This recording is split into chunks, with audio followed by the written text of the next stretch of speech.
하나님이 현장에 나타나시면 이런 기적이 일어날 수 있는 것입니다.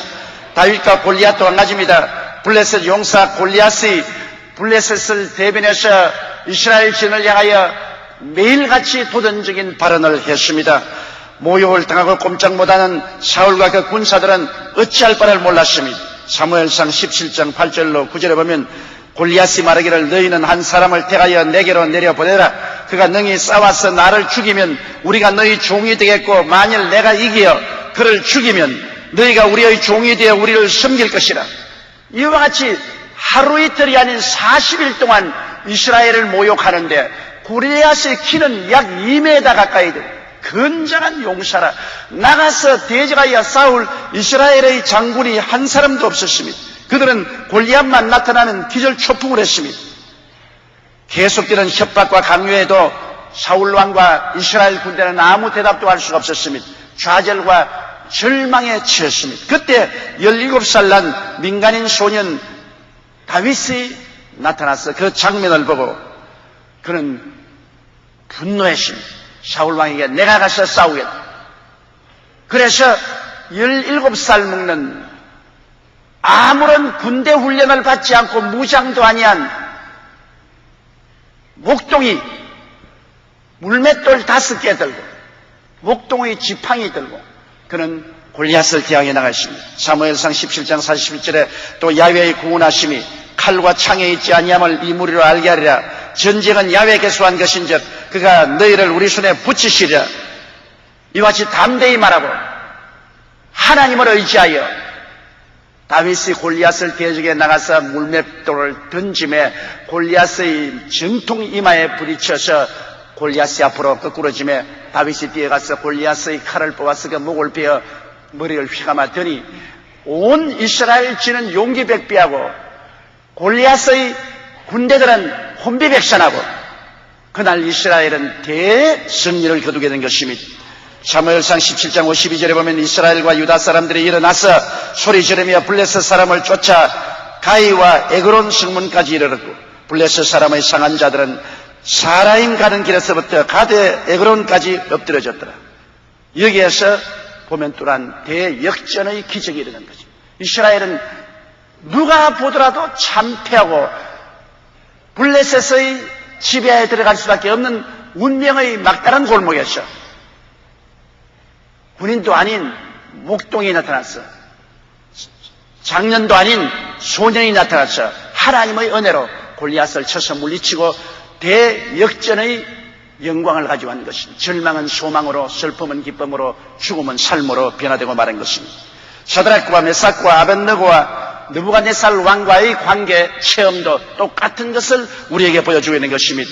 느부갓네살 왕이 두라 평지에 신상을 세워놓고 거기에 문무백관이 다 절하게 했는데 우상에 절할 것을 거부한 사드락과 메삭과 아벳느고는 왕에게 불려와서 준엄한 신문을 당하게 된 것입니다. 왕은 그들에게 말하기를 다시 기회 줄 테니 절을 하라. 그렇지 않으면 극렬히 타는 풀무불에 던져 넣을 것이요 어떤 신이 내 손에서 너희를 건져낼 수 있냐고 장담을 했습니다.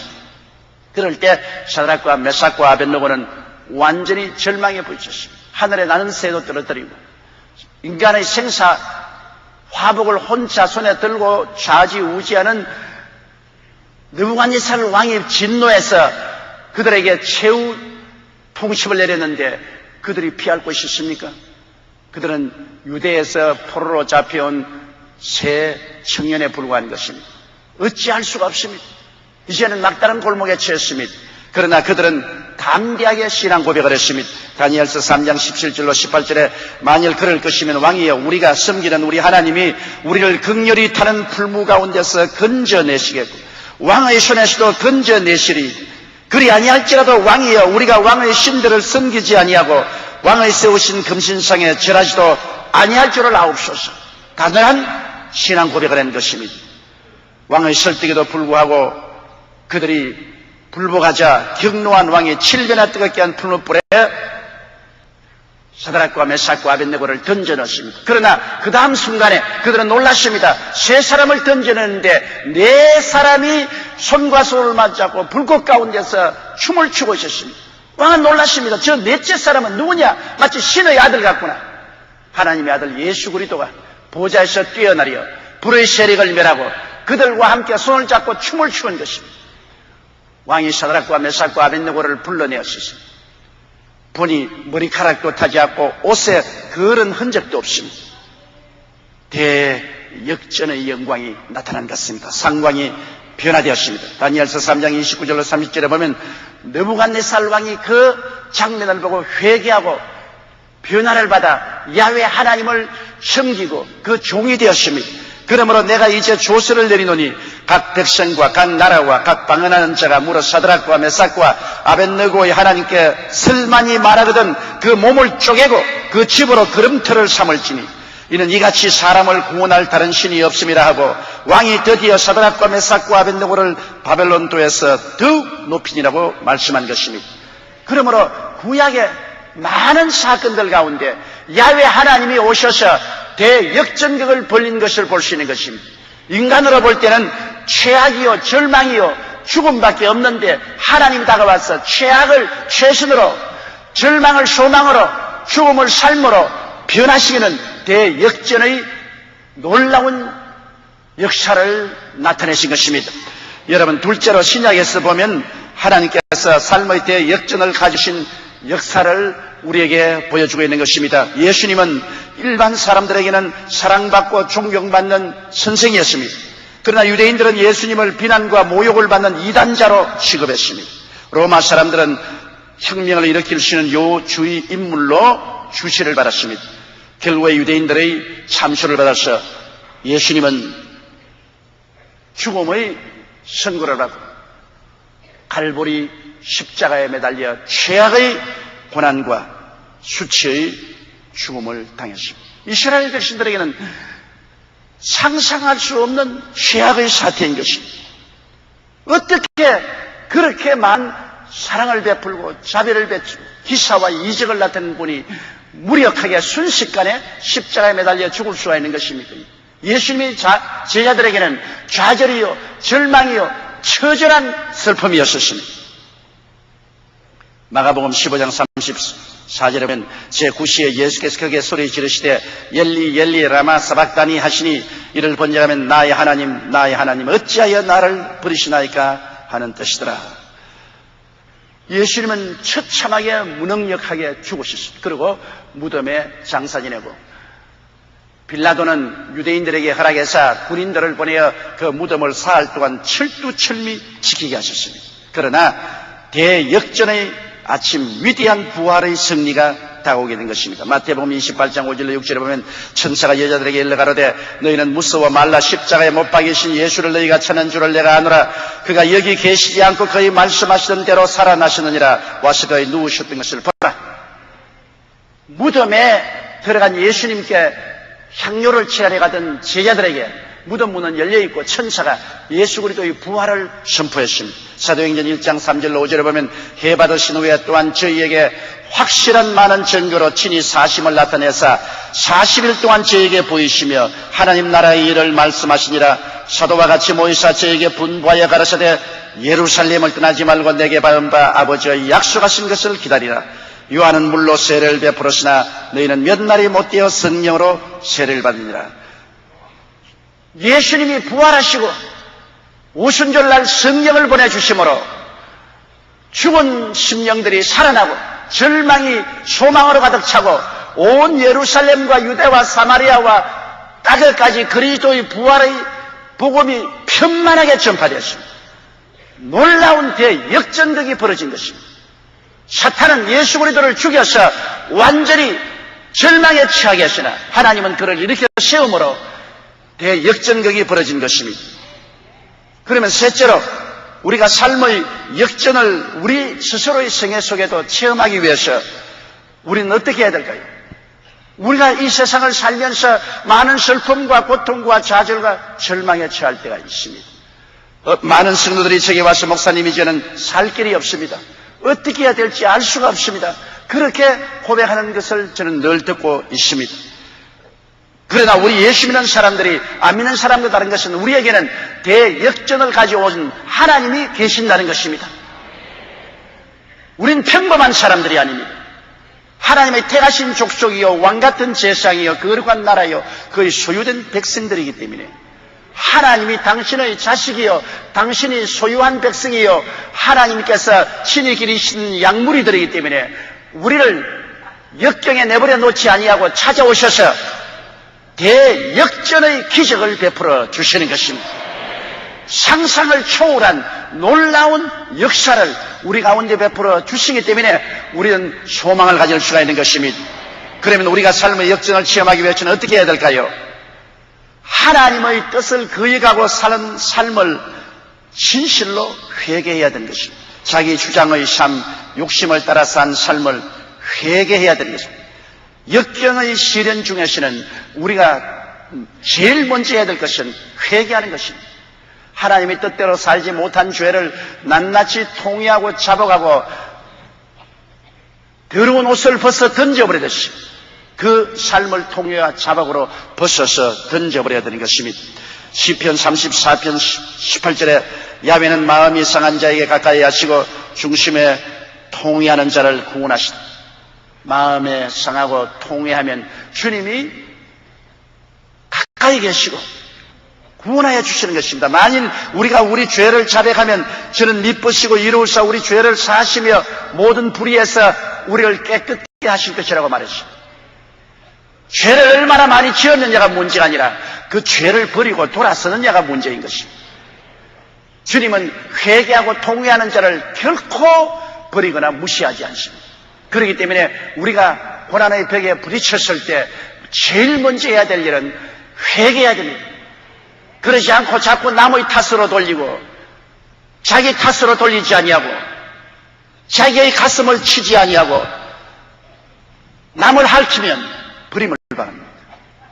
이러므로 우리는 정말로 깨어지고 회개하는 기회를 가져야 되는 것입니다. 러시아의 대문호 F.M. 도스토옙스키는 한 무신론자인데 죽음의 좌절과 절망에서 그는 돌이켜 위대한 세계적인 역사적인 대문호가 되었던 것입니다. 그 어머니는 신앙이 깊었으나 남편의 학대에 시달리다가 폐결핵으로 죽었고 폭군 같은 아버지는 농민들을 학대한 결과 그들의 손에 처참하게 살해되었습니다. 아버지가 농민들에게 처참하게 살해지는 모습을 본 18살 먹는 도스토옙스키는 너무나 충격을 느껴서 그 뒤에 평생에 간질병에 걸려서 간질을 했습니다. 그는 학교 생활에도 친구들에게 따돌림을 받아 우울하고 문학은 좋아했으나 공부에는 취미가 없어 낙제를 했습니다. 그는 청년 시대 기독교를 권력에 기생하는 종교로 혐오하여 철저한 무신론자가 되었어요. 사회주의 사상을 통하여 세상을 바꾸어 보겠다고 비밀 조직에 가담했다가 소련 황실에 체포되어서 총살 선고를 당했습니다. 28세의 나이로 사형대에 묶여 생을 마감하게 되자 다시 시작할 수만 있다면 정말로 보람있게 살 텐데 하고 눈물을 흘렸었습니다. 사형이 막 집행되려고 할 무렵에 한 병사가 흰 손수건을 들고 사형 중지하고 뛰어왔습니다. 조금만 시간이 지났으면 방아쇠가 당겨졌을 것인데 황제의 특사가 내렸습니다. 그래서 그는 시베리아 유형을 가게 된 것입니다. 춥고 척박하고 흉악한 제주도가 함께 4년의 생활을 시베리아의 유배지에서 보냈었습니다. 그런데 그는 시베리아로 가는 기차가 간이역에 멈추었을 때 어느 부인이 뛰어와서 작은 책 한 권을 건네주었는데 그것이 바로 신약 성경이었습니다. 그것이 그의 운명을 바꿔가는 것입니다.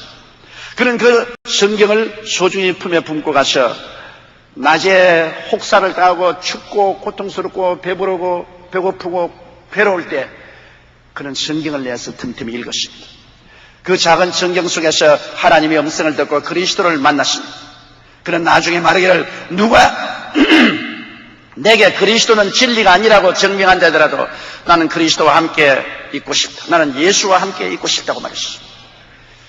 유배 생활 4년을 마치고 돌아온 그는 그 유배 생활을 체험로로 해서 주옥 같은 소설을 쓰기 시작했습니다.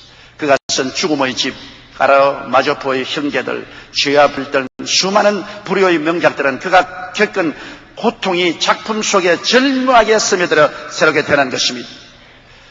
마음속에 증오를 품고 교회를 혐오하던 청년 외톨이, 늘 우울하고 불행하던 간질병 환자, 그가 예수님을 만나 회개함으로써 무명의 소설작가에서 불효의 명작을 남긴 위대한 작가로 대역전극이 벌어진 것입니다.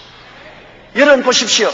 우리가 회개하고 자복하고 예수를 믿고 돌아오면 그리스도는 우리 죄를 용서하시고 우리의 생애 속에 대역전극을 일으켜 세워주는 것입니다.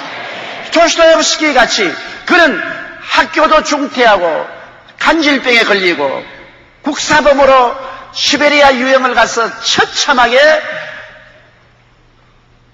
어려움을 당하셨으나 예수를 만나고 난다. 그리스도가 그의 구주가 되고 예수님의 은혜에 의지하자 그 시베리아의 4년의 고통은 그 이후에 그가 아름다운 작품을 기록하는 배경이 되고 재원이 되었던 것입니다. 하나님은 대역전극을 일으켜 세워주신 것입니다. 이러므로 우리가 예수 그리스도에게 회개하고 그 품에 안긴다는 것은 그리스도가 그 성회 속에 들어와서 그에게 대역전극을 일으켜 줄 수 있는 기회를 주님께 제공하는 것입니다.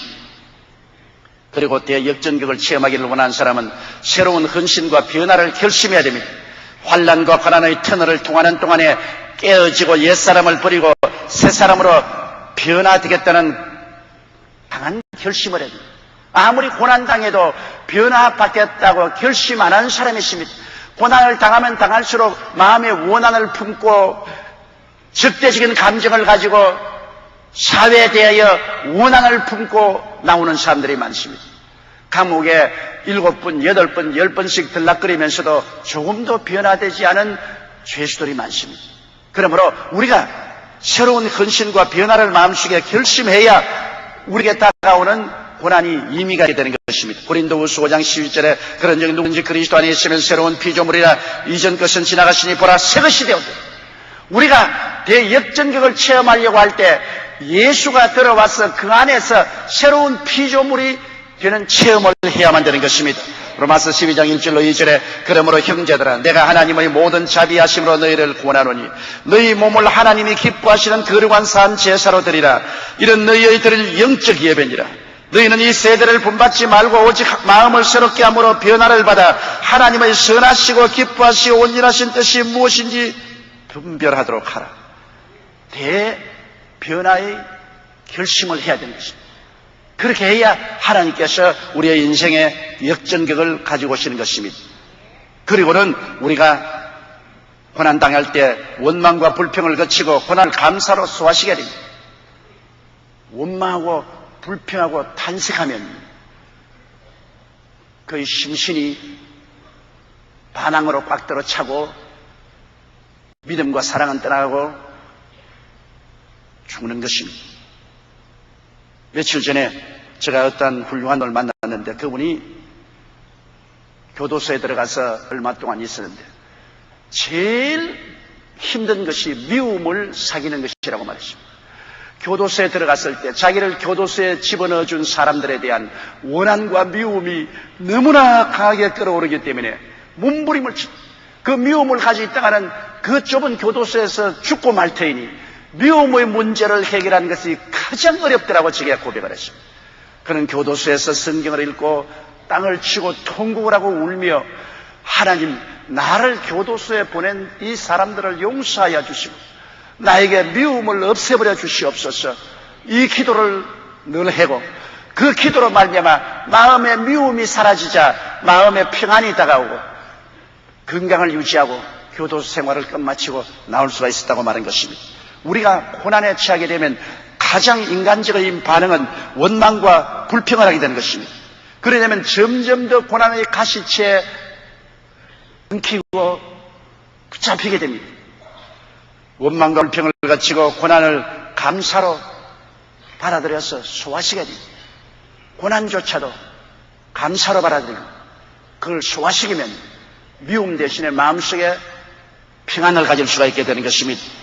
시편 37편 1절로 4절에 행악자 자를 인하여 불평하지 말며 불효하는 자를 투기하지 말지어다.